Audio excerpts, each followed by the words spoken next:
Bien, dans un instant, nous partirons sur le terrain pour entendre Elhadji Mamadou Sylla, président de l'UDG, et à sa suite, nous irons joindre M. Badi Koba, voilà, depuis le Fouta, qui va s'exprimer sur cet appel à manifester des forces vives de Guinée. Les forces vives de Guinée, donc, qui ont décidé tout simplement de boycotter, de décliner l'invitation à elle adressée depuis hier soir par la primature pour une rencontre qui était prévue, censée se tenir cet après-midi à 13h. Manu, c'est vous qui avez la parole avant la pause. Nous parlions donc de ce refus des forces vives de Guinée à répondre à l'invitation du Premier ministre Bernard Goubou.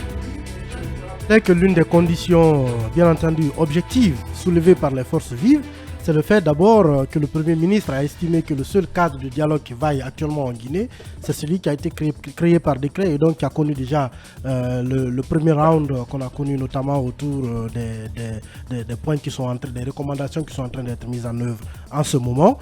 Et l'autre élément qu'on pourrait aussi soulever, c'est que depuis que ces forces, en tout cas le Quatuor et les autres forces qui sont les forces sociales, ont refusé de venir autour de cette table. La revendication qu'elles ont toujours mise en avant, c'est celle d'avoir comme, on va dire, une sorte d'arbitre autour de la table, la présence de la CEDEAO. La présence de la CEDEAO. Et ce qui n'est pas forcément que le dialogue soit tout simplement présidé par la CEDEAO. Ce qui n'est pas forcément le cas pour le cadre de dialogue inclusif interguinéen, qui a déjà d'ailleurs, comme je le disais tantôt, a eu une partie des activités. Mais tu penses, Manu, que le fait de demander que le dialogue soit présidé par la CEDEAO, vous pensez que c'est un obstacle rédhibitoire? Je ne pense pas que ce soit un obstacle insurmontable. Voilà. On a déjà connu... Puisqu'il n'est pas insurmontable, pourquoi ne pas y aller, Manu? J'allais terminer par ça. Je reviens à toi tout à l'heure, Manu, si tu permets. Voilà. Ça n'est terminé pour aujourd'hui. Manu, voilà, peut-être un dernier mot en 30 secondes. Oui, peut-être rapidement dire qu'il y a un certain nombre d'éléments qui peuvent aujourd'hui permettre de décrypter rapidement la situation. Premièrement, il faut libérer Fonike Mengue et Ibrahima Diallo Biloba. Si on ne peut pas leur offrir un procès. Deuxièmement, il faut lever le contrôle judiciaire sur les acteurs politiques parce qu'on ne sait pas où en est la procédure. Troisièmement, il faut, par exemple, aujourd'hui... placer sous contrôle judiciaire Kassory et compagnie. Kassory et autres. Celui dans l'affaire Air Guinée qui est vide d'ailleurs, complètement vide. Si on ne peut pas s'en passer, une commission rogatoire pour l'entendre.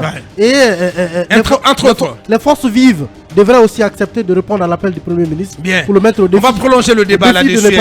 Et c'est sur tes propositions assez intéressantes, Manu, que nous refermons portes et fenêtres de ce numéro. Voilà, Manu qui est célébré ici par Lincoln. Franchement, des propositions intéressantes sur lesquelles d'ailleurs on va revenir. Et quel geste en tout cas de bonne foi, quelle concession le gouvernement de transition peut-il faire dans le sens à en tout cas permettre la tenue de ce dialogue pour pousser les autres aussi à entendre raison.